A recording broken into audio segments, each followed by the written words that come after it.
ॐ अज्ञानतिमिरान्धस्य ज्ञानञ्जनशलाकया चक्षुरुन्मिलितं येन तस्मै श्रीगुरुवे नमः। हरे कृष्ण। भगवद गीता अध्याय 9, द मोस्ट कॉन्फिडेंशियल नॉलेज, श्लोक संख्या 20।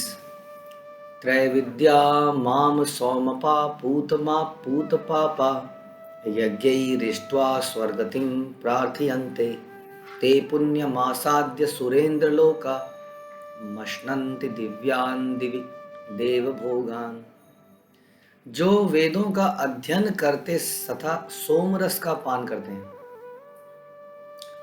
वे स्वर्ग की प्राप्ति की गवेषणा करते हुए अप्रत्यक्ष रूप से मेरी पूजा करते हैं। वे पाप कर्मों से शुद्ध होकर इंद्र के पवित्र स्वर्गिक धाम में जन्म लेते हैं, जहां वो देवताओं का सा आनंद भोगते हैं।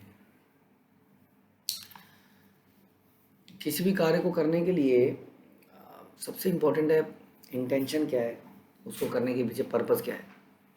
पर्पस बहुत चीज़ों को बदल देता है।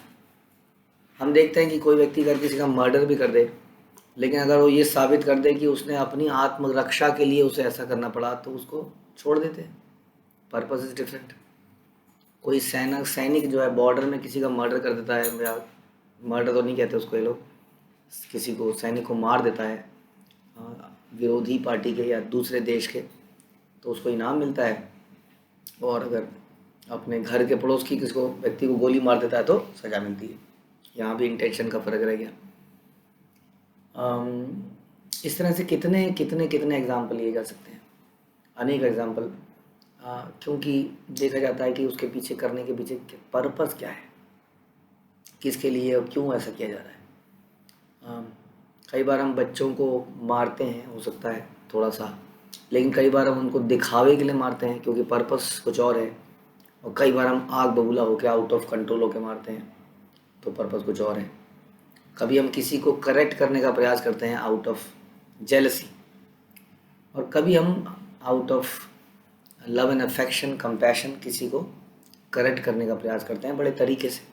तो पर्पस से ही सब कुछ डिसाइड होता है। वैसे ही भक्तिमय कार्यों में भी ऐसे ही।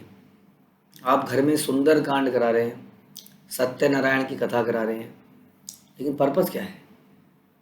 पर्पस कई सारे होते हैं संसार में, है ना। कई बार हम देवी देवताओं की पूजा करते हैं, कई बार हम भगवान की भी पूजा करते हैं, किसी धन की इच्छा से या किसी शक्ति बल की इच्छा से, कोई काम के पूरा हो जाने के लिए, काम के पूरा हो जाने के बाद भी कराते हैं।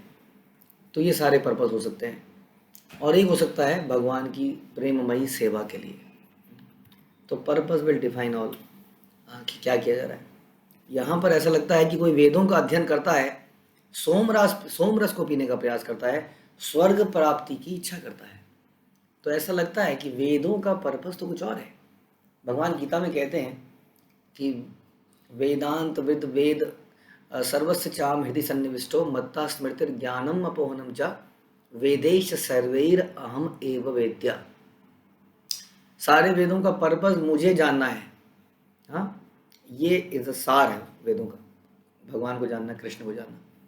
लेकिन यदि कोई उन्हीं वेदों को सोम रस का पान करने के लिए, स्वर्ग प्राप्ति करने के लिए करे, तो बिल्कुल डिफरेंट पर्पस हो गया।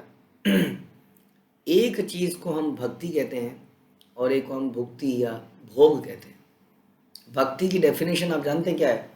भक्ति की डेफिनेशन है कि हम ऋषिकेश सेवनम भक्तिर उच्यते, कि हम इन इंद्रियों को भगवान की सेवा में लगाएं। अब ये इंद्रियां, यानी कि ये मेरे हाथ पैर, कर्म इंद्रियां, ज्ञान इंद्रियां, मुझे इंजॉय दिलाने के लिए, इंजॉयमेंट दिलाने के लिए पूरे दिन काम करती हैं। हम लोग इसीलिए काम करते हैं, किसी तरह अपने को अच्छा महसूस कराने के लिए, मैं, मेरा परिवार इत्यादि। और यही इंद्रियां कृष्ण की प्रसन्नता के लिए भी हम इस्तेमाल कर सकते हैं। शास्त्र कहते हैं जब हम इनको कृष्ण की प्रसन्नता के लिए इस्तेमाल करेंगे तब हमें अल्टीमेट सेटिस्फेक्शन मिलेगा। तब तक हमारे अंदर ये हैंकरिंग, काम इच्छा समाप्त नहीं होगी, जब तक हम खुद को सेटिस्फाई करेंगे, बल्कि ये आग और ज़्यादा भड़कती चली जाएगी। तो इस प्रकार से, इसके हिसाब से यदि हम स्वर्ग प्राप्ति की इच्छा के लिए ये सब करते हैं, तो फिर हमारी इच्छाएं समाप्त ना होकर हमारी इच्छाएं और भड़क जाएंगी। जैसा कि हम देखते हैं स्वर्ग में रहने वाले देवता इंद्र के बारे में हम कितनी कहानियां सुनी। हाँ, इंद्र ने किस प्रकार से कितने लोगों के साथ गलत व्यवहार किया आप जानते ही हैं। हाँ, चरित्र भंग तक किया उन्होंने स्त्रियों का कई बार। तो उनकी जो ग्रीड है, जबकि वो किसके साथ रहते हैं, उनको साक्षात नारायण ने, नर नारायण ने उर्वशी उपहार में दी। हाँ, ये ले जाइए उर्वशी को अपने पास ले जाइए। जो उर्वशी भगवान नारायण की जंघा से उत्पन्न हुई, इसलिए उनका नाम उर्वशी पड़ा। उरु का मतलब होता है थाई, वहाँ से उत्पन्न हुई और इंद्र को गिफ्ट में दी थी, क्योंकि इंद्र नर नारायण को मोहित करने आया था। हाँ, उर्वशी है, उनकी स्वयं की पत्नी है सती, सची।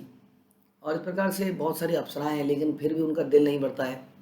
और हम देखते हैं किस प्रकार से हाँ, कितने जगह पर उनका उदाहरण आता है कि कई बार गद्दी जाने के चक्कर में, कई बार किसी स्त्री से अट्रैक्ट होकर उन्होंने गलत गलत काम किए। तो यानी कि ये जो लस्ट है, ये जो ग्रीड है, एक स्वर्ग की प्राप्ति करने के बाद भी इंसान के अंदर संतुष्टि नहीं आती है और वो और ज़्यादा घृणित कार्य करने को मजबूर हो जाता है, क्योंकि उसको और ज़्यादा आदत पड़ जाती है इन चीज़ों की। उसको लगता है हम करेंगे तो हम पाएंगे। जैसे संसार के अधिकतर लोग सोचते हैं कि मैं मेहनत करूँगा तो मैं प्राप्त कर लूँगा, यानी कि बीच में कोई और नहीं है, भगवान जैसी कोई और चीज़, कोई वस्तु नहीं है। जो व्यक्ति जितनी मेहनत करेगा उतना ही वो एंजॉय कर सकता है, ऐसा वो सोचते हैं। और इसी उद्देश्य की प्राप्ति के लिए कई बार कुछ लोग उनको बोल देते हैं ये वाला पाठ करा लो, ये करा लो तो थोड़ा सही रहेगा।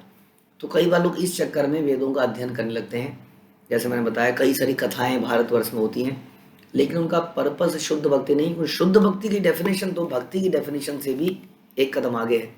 हमने सुना भक्ति की डेफिनेशन है कि अन्य विलास, सॉरी, ऋषिकेन ऋषिकेश शीलनम, ऋषिकेन ऋषिकेश सेवनम भक्तिर उच्यते। इस भक्ति को, इसको भक्ति हम कहते हैं।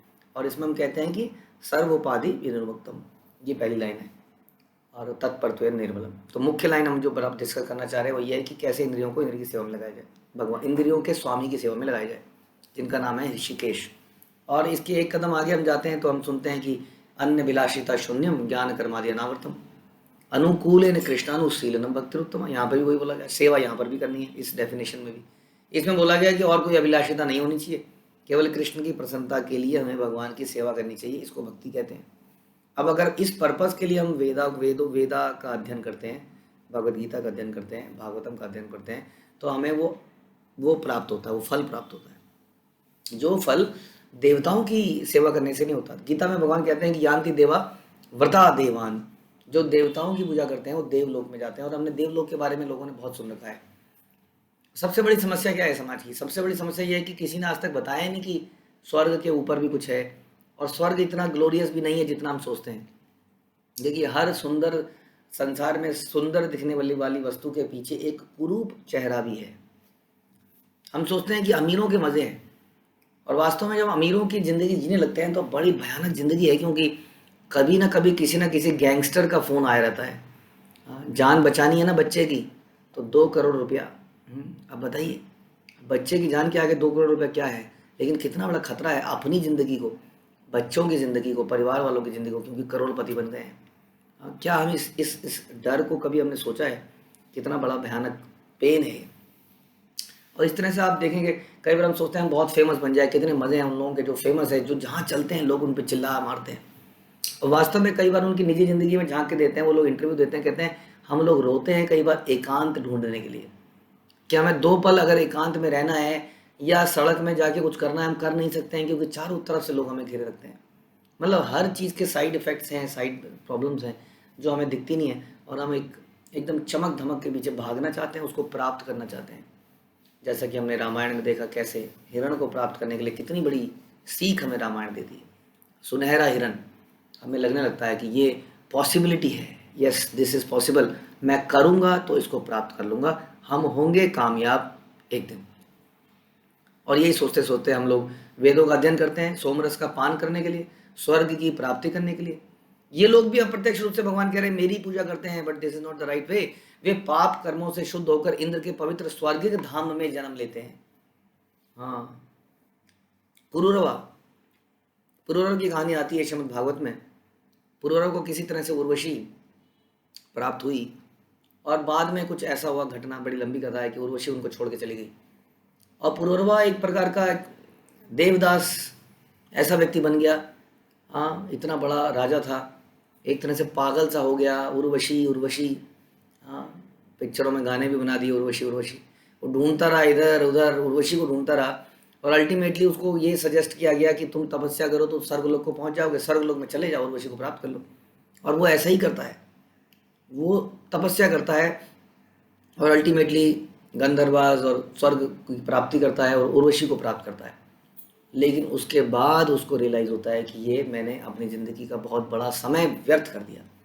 पुरुरवा की कहानी भागवतम में अलग अलग 2 कैंटों में आती है।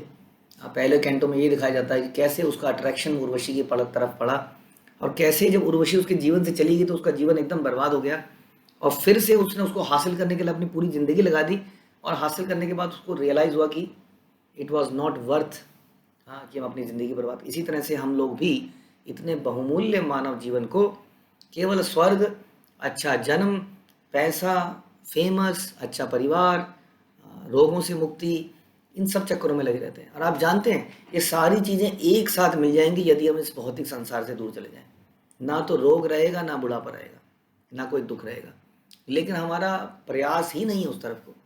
इसलिए भगवान की सेवा, भगवान का भक्ति केवल उनको प्रसन्न करने के लिए कीजिए एज ए सर्वेंट, जो बताया जाता है। हाँ, वेदों का अध्ययन, किसी भगवत गीता, किसी ग्रंथ का अध्ययन किसी कर्मकांड के रूप में मत कराइए अपने घर में, केवल इसी पर्पज से कराइए कि शुद्ध भक्ति प्राप्त हो, भगवान की सेवा प्राप्त हो। नहीं तो यही होगा जैसे बता रहे हैं कि वो पाप कर्म शुद्ध होकर पवित्र स्वर्गिक धाम में जन्म लेते हैं।